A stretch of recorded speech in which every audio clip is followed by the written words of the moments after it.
Imagine walking through a busy city, skyscrapers towering above, people rushing past, heads down, always in a hurry. But stop for a second, look closer.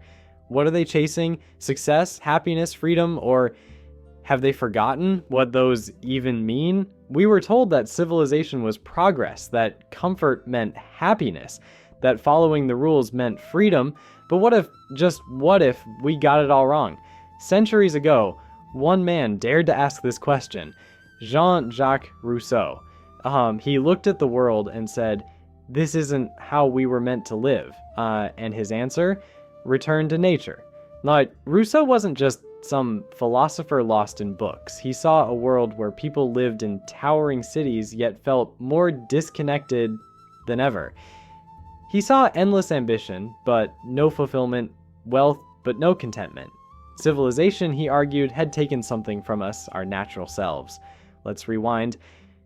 Imagine humans in their rawest, most natural state, before cities, before money, before social status. Rousseau called this the state of nature. Here, people weren't obsessed with power or wealth. They lived simply following their instincts, much like animals, but with one crucial difference. Humans had the capacity for compassion. But then came society. The moment people started comparing themselves to others, boom, the birth of envy, competition, and inequality. Instead of just living, people started performing. Sound familiar? Social media? Anyone? Think of a man named Antoine. He was born into the modern race, always told to achieve more, be more. He got the degree, the job, the car, but one day, standing in his high-rise apartment, staring at a city that never sleeps, he felt empty, like he had climbed a ladder that led nowhere. Then he did something radical. He left. Not forever, but just enough. He traveled to the mountains where the air was crisp, the noise was gone, and time slowed down. He felt something stir inside him. Peace. This is Rousseau's idea in action, not about rejecting progress, but about remembering what truly matters.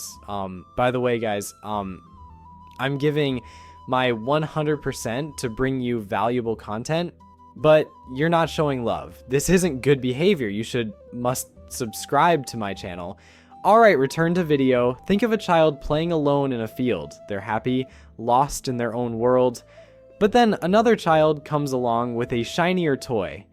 Suddenly, the first child's toy isn't good enough. That's civilization in a nutshell. It convinces us that happiness isn't in what we have, but in what we lack. Now, Rousseau wasn't saying, drop everything and live in the woods.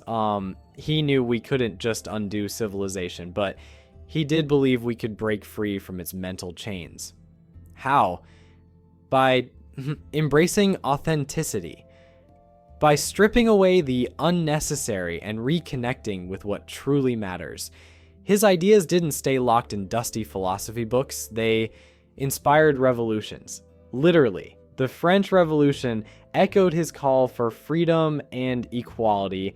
His thoughts on education influenced how we teach children today, valuing curiosity over rigid discipline.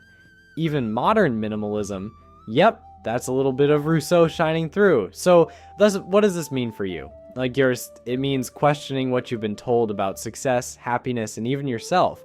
It means asking, is this what I really want? Or is this what society told me to want? Maybe, just maybe, Rousseau was onto something. Maybe returning to nature isn't about abandoning civilization, it's about reclaiming ourselves. What do you think? Should we build a better future or tear it all down and start over Rousseau style? Is civilization our greatest achievement or our biggest mistake? Let's debate.